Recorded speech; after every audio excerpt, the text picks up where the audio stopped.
Doing the NBA power rankings, going from 30 to 1, worst team to best team, and predicting what records these teams will have this following season.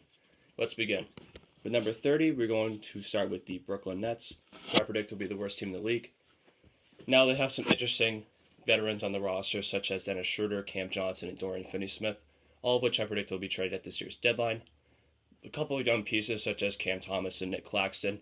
However, I think this roster is pretty rough. I like what they did with the Mikal Bridges trade, getting the Knicks picks, and then eventually flipping the Suns picks that they got from the Kevin Durant trade to get their own picks back so that they can rebuild.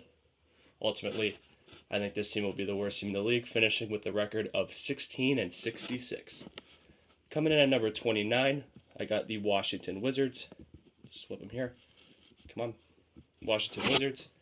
Now, I was kind of debating on who I should have at the worst team. I was debating, between the Wizards or the Nets, and ultimately ended up picking Washington to be 29 because I think they have slightly better talent than the Nets do, with guys such as Jordan Poole, Kyle Kuzma, and new acquisitions such as Jonas Valanciunas and Malcolm Brogdon. I think they have a slightly better young core, at least in terms of upside, with Alex Sarr, Bub Carrington, and Keyshawn George, all of which being drafted this past draft, as well as Bilal Coulibaly, who they drafted last year. Ultimately, though, I think this team is very far away from contending, and I think they're going to trade, just like the Nets, I think they're going to trade their veterans such as Brogdon, Valanciunas, and Saddiq Bey, who they also picked up, and Kyle Kuzma at the deadline. See what they got of their young guys, and this is going to be another pretty bad year for the Wizards. Ultimately, I think they're going to finish with an 18-64 record. Coming in at number 28, I have the Portland Trail Blazers. Now, I made a video about them recently, saying that they have some interesting veterans that they should move, such as Jeremy Grant, Robert Williams, Anthony Simons, and so on. They have a nice young core with Scoot Henderson, Shaedon Sharpe, and Donovan Clingan, as well as other young pieces such as Toumani Camara, Chris Murray, Tuop Reeves, Jabari Walker, etc. However, I don't think this team is ready to win yet. I think they're going to be the worst team in the West, coming in at number 28 with a record of 19-63 next season. Number 27, I have the,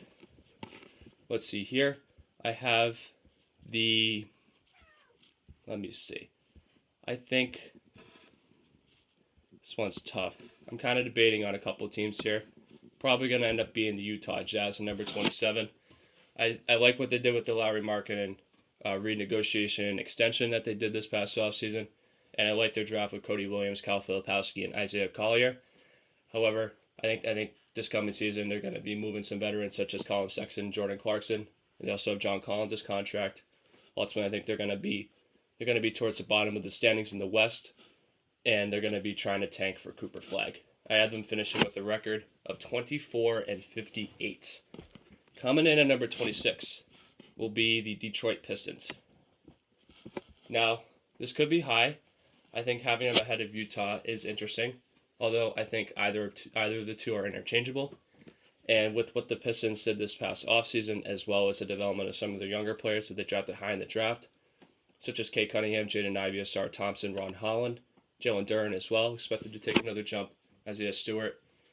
And they signed some intriguing veterans such as Tobias Harris, Malik Beasley, and bringing in Tim Hardaway Jr. from the Mavs. I like what the Pistons did this offseason. I think they'll be slightly better than they've been in the past few years, albeit not great.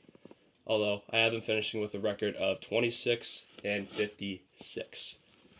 Coming in at number 25, a new stage in the tier maker here. I have the,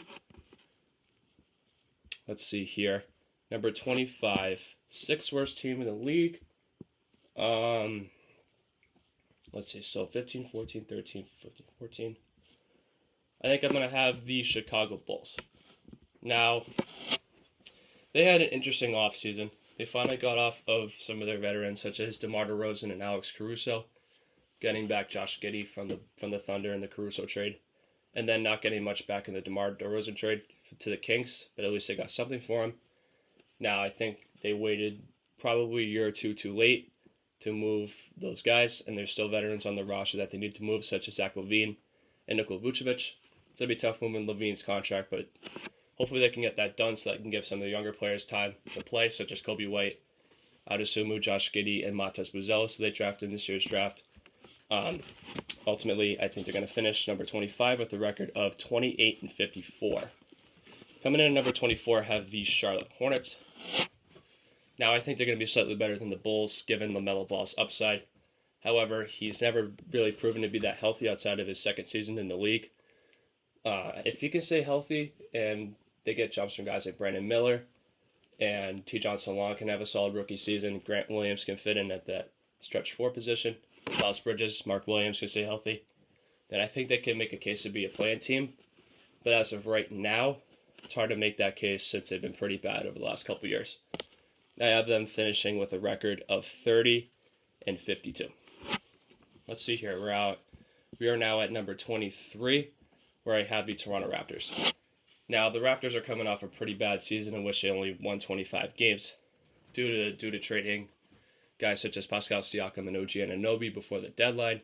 And with a lot of injuries, this team did not have the continuity they had envisioned with this group. Although I think with better health and a full season of IQ, RJ, and Scotty Barnes, as well as the development of the young players such as Grady Dick, Ochai Agbaji, Jacoby Walter, who they drafted 17th overall, they could make a case for the play-in. Although I think it's going to be tough, given their youth. And first year coach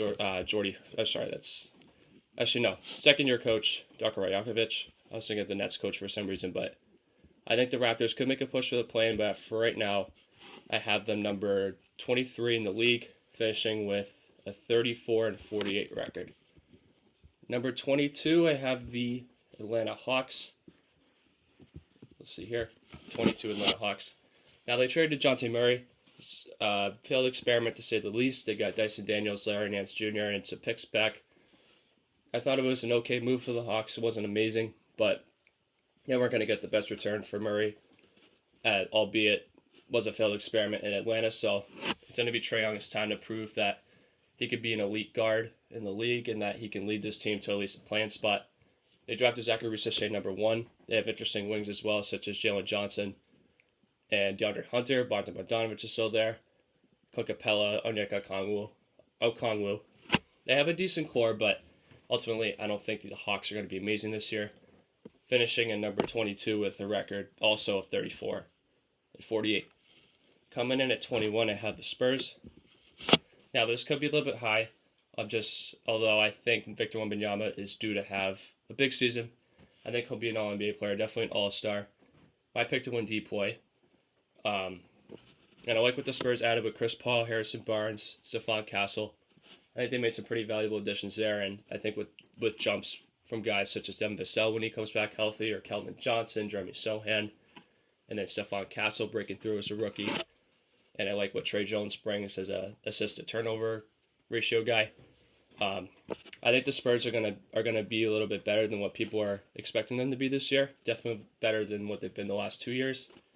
So I have them ranked to number 21, finishing with a record of 36-46. Number 20 here, moving up another spot in the rankings. Let's see here. This is going to be a little bit tough now as we're starting to get into like the middle of the league. I'm going to have the Golden State Warriors. Now, that's very low compared to where they've been with Steph Curry. I think losing Klay Thompson's going to be a big morality hit for the Warriors. Steph and Draymond are getting older. Wiggins is going through a lot personally. So I don't know if his head's in the right space compared to where he was in 2022. 3 years coming off that finals run later. I don't know if he's going to ever reach that level again. We'll see how far Steph can carry this team. I'm not 100% sure that this team is really built to really sustain a whole 82-game season. I think Steph will have a great year, like I said, but I think in the tough Western Conference, it's going to be tough to make up a lot of ground. Say Steph Curry goes down, God forbid. So here I have them finishing 20th with a record of 38-44. Number 19, I have the LA Clippers. Again, lower than where they've been the last few years, but losing Paul George again will be a morale hit, I should say. Same thing for Clay and the Warriors. A morale hit for the Clippers. And Kawhi Leonard's already hurt. So they're kind of banking on James Harden averaging 25 and 10 for them to even stay afloat. And if he gets hurt, then it's really over, God forbid. But yeah, the Clippers lost a lot of talent. They made up for it a little bit by signing Derrick Jones Jr. and Kevin Porter Jr., Mo Bamba, and Chris Dunn. Although that won't be nearly enough to make up for the loss of Paul George. So I have a number 19, finishing with a record of 39 and 43. Let's see where we're at. Number 18 on the list. This might be a bit controversial, but I have the Lakers. Now, these are 3 teams in the Pacific Division in California, all of which have high-profile stars, all of which are older. Now, LeBron James is going to be entering his age 40 season. Lakers coming off pretty underwhelming season, only finishing with 47 wins and ultimately getting the 7th seed, losing to Denver in the first round of the playoffs. They had the healthiest season of LeBron and AD since their bubble title year, and they only won 47 games. So, if previous history suggests that they don't stay as healthy as they were last year, I don't think they're not going to have nearly as many wins as they did last year. So therefore, I have them finishing 18th with a record of 41 and 41. Now, number 17, I have the Houston Rockets. Now, having the Rockets over the California teams could definitely be a bit controversial at the moment, but I think when the season finishes out, I do think Houston's going to finish up pretty well. I think they're going to be above 500, definitely in the play-in tournament. Very high in their young core, consisting of many players such as Alperen Sengun, Jalen Green, Jabari Smith Jr., Amen Thompson, Cam Whitmore, Tari Eason, and I'm forgetting someone. Who is it? Amen Thompson. Reed Shepard, who they drafted number 3. So, a lot of young talent. Good head coach, Ime Udoka. They're going to have a good defense. And they had the leadership of Fred VanVleet and Dylan Brooks at the top, adding Steven Adams to that mix once he's healthy. I think the Rockets are definitely going to make a case to make the playoffs. And I think with their continuity and the development of the young players, I think they're going to end up being the 17th team in the league, finishing with a record of 46 and 36. Number 16 now will be the New Orleans Pelicans. Now, they added DeJounte Murray this offseason. I like that trade for them. I think they got good value out of the players they gave up. However, I did not like that they weren't able to get off Brandon Ingram and that they don't really have a starting caliber big with centers such as Daniel Tice and Yves Missi on the roster. I think they're going to see a lot of small ball 5 with Zion, which is going to be, I don't know, given he's only 6'6", I don't know how that's going to be a defensive nightmare for sure. But they have a lot of perimeter defense to make up for it with guys such as Herb Jones, DeJounte, if he can go back to his defensive ability in San Antonio a couple years ago, and Trey Murphy III. So if they can have a lineup with Murray, McCollum, Herb Jones, Brandon Ingram, and Zion, or if you want to close out with Trey Murphy instead of CJ, that works too. Ultimately, I think they're going to be kind of towards the middle of the pack where they've been the last few years, given Zion's health concerns and the lack of a big man. So with that, I'm finishing 16th, also with the record of 46-36. Let's see now, number 15, I'm going to have the Miami Heat. Coming off a 46-win season, being the 8th seed once again. They lost in 5 to the NBA champion Boston Celtics in the first round, albeit without Jimmy Butler and Terry Rozier. Can make a case that they can be better when they're healthy. However, Jimmy Butler is now in his mid-30s. The Heat haven't really done much to improve over the last couple of years, and I think the Heat have kind of hit their ceiling as a team. Given that the Eastern Conference has gotten better and the Heat haven't, I think they kind of say they're kind of going to be left behind, and the East are going to only be the 15th best team in the league, and I think ultimately the 8th seed in the East, finishing with a 46-36 record, same as last year. Number 14, I have the Sacramento Kings. Sacramento Kings. So their big offseason acquisition was the sign and trade of DeMar DeRozan from the Bulls. I really like that pickup for them. I think that really rounds out their starting 5 with Fox, DeRozan, Keegan Murray, and Domantas Sabonis in there with Malik Monk off the bench. Other depth pieces such as Kevin Huerter, Keon Ellis, Trey Lyles, and Devin Carter, rookie point guard out of Providence when he comes back healthy from a torn labrum towards the second half of the season. So with that, I think the Kings will be a play-in team, should make the playoffs, coming in at number 14 with a record of 47-35. Number 13, I'm going to have the Phoenix Suns. Now, this is definitely a low ranking for them. They'd be very disappointed if they were to only finish as the 13th best team this coming season. But given their lack of depth, their lack of defense, and the payroll tied to Devin Booker, Kevin Durant, and Bradley Beal, kind of gives them very, very limited versatility when it comes to constructing a roster. And we saw from last year that when those guys did play, their offense was fine, but their defense really struggled. And bringing in Mike Budenholzer to kind of open up the offense a little bit and kind of get back to the basics on defense, I think there could be room for improvement there. Like I said, not really much they can do to improve their roster, given the West got better, and their big three, especially Beal and Durant, are getting older. Who knows if they're going to be healthy this coming season? I only have them finishing number 13 with a record of 48-34.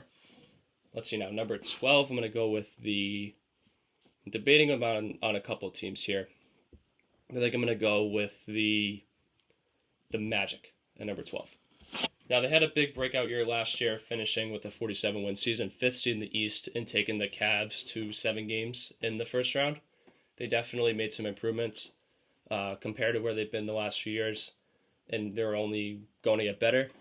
However, like I said, they're still pretty young. The East is good, with definitively at least 4 teams ahead of them, maybe more, depending on how the rest of the East shapes up. And with that, Paulo Franz and Jalen Suggs are a great young big three, and definitely could take big jumps this coming season. But I have them finishing number 12 with a record of 50-32. Number 11 on this list is going to be the Memphis Grizzlies. Now, that's definitely very high considering where they finished this past season, only winning 27 games. But their whole roster got hurt.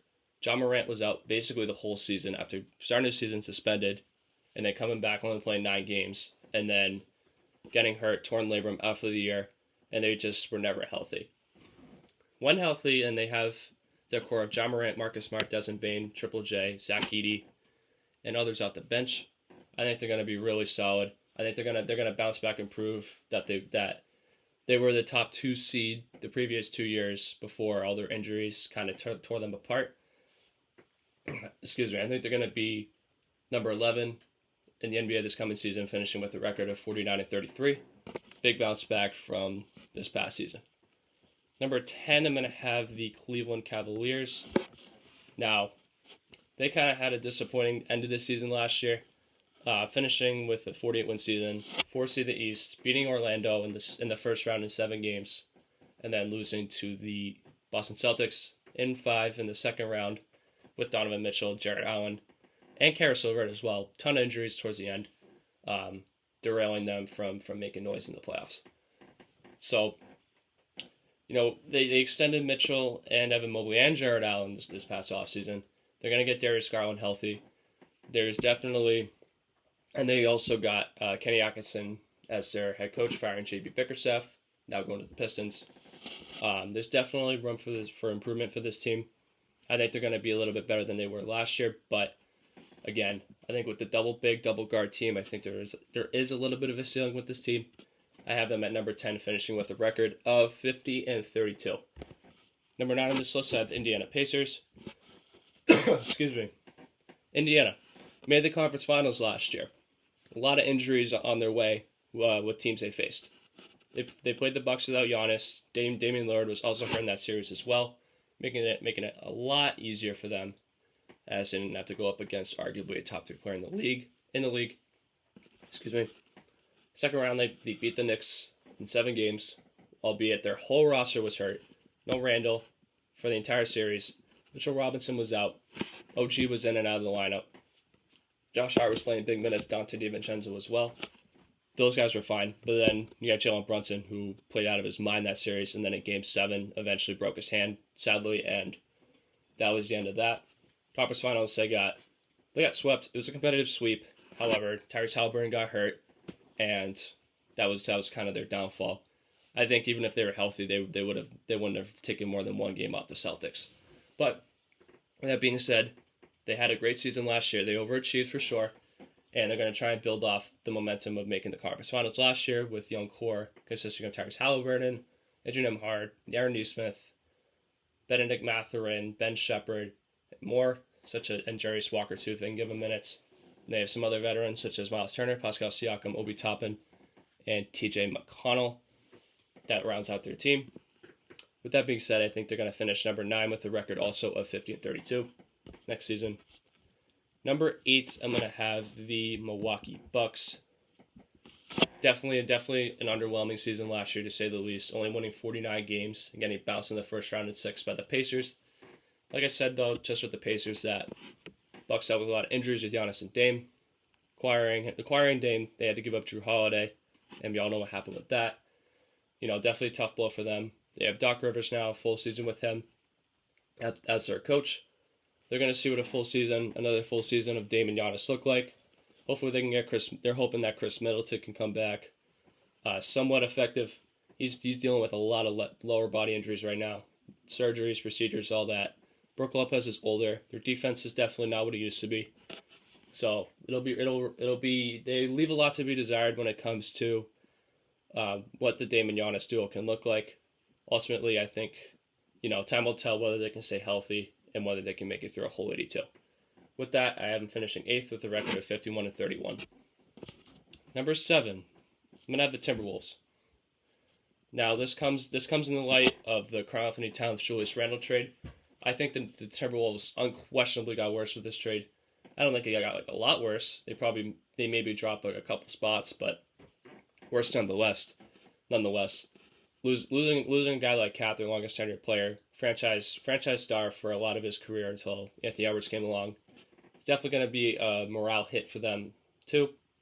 Acquiring Julius Randle, who isn't healthy right now, excuse me, they're going to be giving a lot of run and Naz Reid at the 4, and then Dante DiVincenzo coming over. Definitely a big pickup for them. He's going to give them some shooting and scoring off the bench as their 6th or 7th man, depending on where they put Naz Reid with Randle out. I like Anthony Edwards. I think he's going to definitely elevate this team to a top 7 status. Could be in the MVP conversation, depending on where his scoring's at. But ultimately, I think they're going to finish 7th with a record of 51-31. Number 6, I'm going to have the Philadelphia 76ers. Excuse me. Keep coughing. I don't know why. But anyway, number 6, Philly. They added Paul George this offseason. Obviously, they let go of a lot of guys, such as Tobias Harris. That was a big loss. I mean, if you want to consider that a loss. But they did lose him nonetheless. In place of Tobias Harris, they were able to replace him with Paul George. They also added guys like, or re-signed Kelly Oubre Jr., Kyle Lowry, KJ Martin. And they brought in veterans such as Andre Drummond, Eric Gordon, Reggie Jackson, Caleb Martin, brain fart for a second, and they brought in Jared McCain in the draft. So I think this team, they definitely rounded out this team very well, having a big 3 of Embiid, Joel Embiid, Paul George, and Tyrese Maxey will definitely go a long way in the East. However, they leave a lot to be desired when it comes to Paul George and Joel Embiid's health, especially come playoff time, if they're going to be healthy enough to make it through a whole 82. And if they can go on that finals run that they've been waiting to go on for so long. Ultimately, with that being said, I have them finishing number 6 in the NBA, finishing with a record of 53-29. Number 5, I have the Dallas Mavericks, the reigning Western Conference champions. Mavericks had a great season last year with 50 wins, and had the hottest team in the league in the last 20 or so games. After acquiring P.J. Washington and Daniel Gafford at the trade deadline, they carried that momentum all the way through the playoffs as they made the finals, beating the Clippers in 6, the Thunder in 6, and the Timberwolves in 5 to make it all the way to the finals, and obviously losing in 5 to the Boston Celtics. Luka Doncic was great all playoffs, albeit with an injury. His defense definitely got exposed in the finals, but I think he's going to bounce back and prove that he can be a championship player. Adding Klay Thompson, Najee Marshall, and Quentin Grimes in the offseason. I like Kyrie being the second option to Luka. I think he's been a great fit. I think the Mavericks are going to be right back in the mix when it comes to title contention. And he'll be right at the top of the West, near the top. And with that, they're going to finish number 5 this year with a record of 54-28. Number 4, the Denver Nuggets. They lost KCP this offseason. They lost Bruce Brown and Jeff Green. We all know that. crucial depth pieces to their championship run, but they still have Nikola Jokic. They extended Jamal Murray. They have MPJ and Aaron Gordon. They still have a really amazing top four that can compete with anybody. And the Russell Westbrook signing this offseason will prove to be vital, as he'll be their sixth man, their backup point guard leading the bench unit. Also bringing in Dario Saric as a backup five so that the Jokic minutes aren't a complete disaster. It's good pickup for them. Remains to be seen what the young guys will do. See if they can develop into meaningful rotation pieces, especially come playoff time for them. Guys such as Julian Strawther, Christian Brown, Peyton Watson are going to be guys that are going to be asked to play bigger roles than they have before in their careers. And the Nuggets are going to need them to contribute at a high level so that they can compete for championships. So with that, I'm finishing number 4 with a record of 55-27. Number 3, I have the New York Knicks. Now, this is also in light of the cat trade. Losing Donte DiVincenzo sucks. Losing Randall is what it is, but I think Karl-Anthony Towns is definitely better than Julius Randle. I think he'll be a better fit.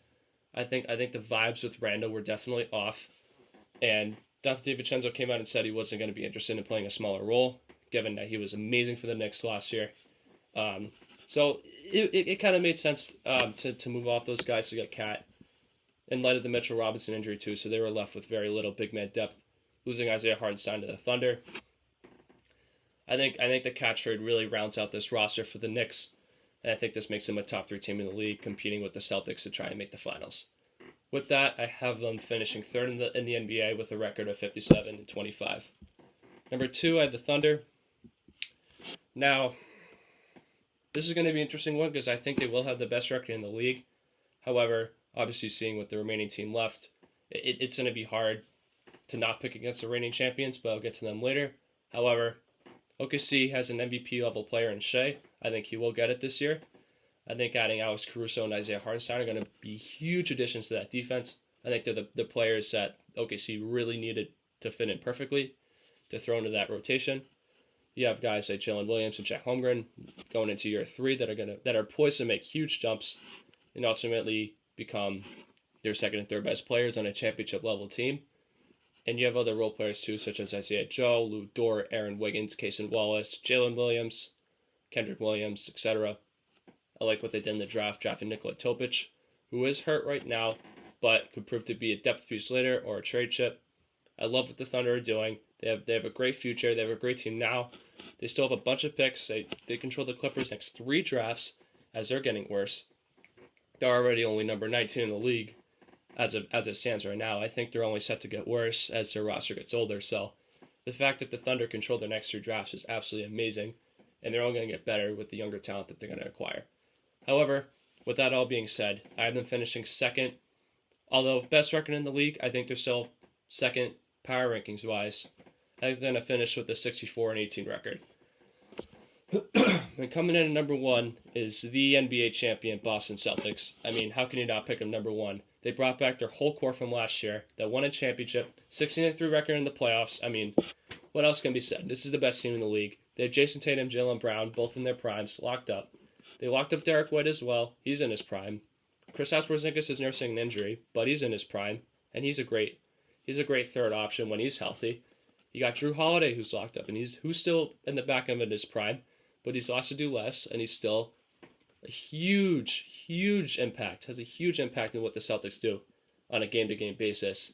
And then you got to love Al Horford at the 5, who is just as solid as it gets, who never gets worse. He ages fine. He ages like fine wine. He's just an incredible player. And with that, I think the Celtics will ultimately finish with the second best record in the league, as they'll be kind of resting their players more, finishing with 60 wins. But like I said, they're my pick to win it all once again. Coming off a championship, they're still ranked number 1, despite only having the second best record in the NBA projected in my power rankings. So that's that. Got my power rankings 30-1 here. You can take a look on the screen there with all the teams in order, starting from 30 with the Brooklyn Nets, all the way to number 1 with the Boston Celtics at the top. With that, that's going to end it for today's video. Thank you so much for watching. Please like and subscribe if you want to see more. YouTube thinks you're going to like this video right there. And with that, I'll see you all next time. Peace.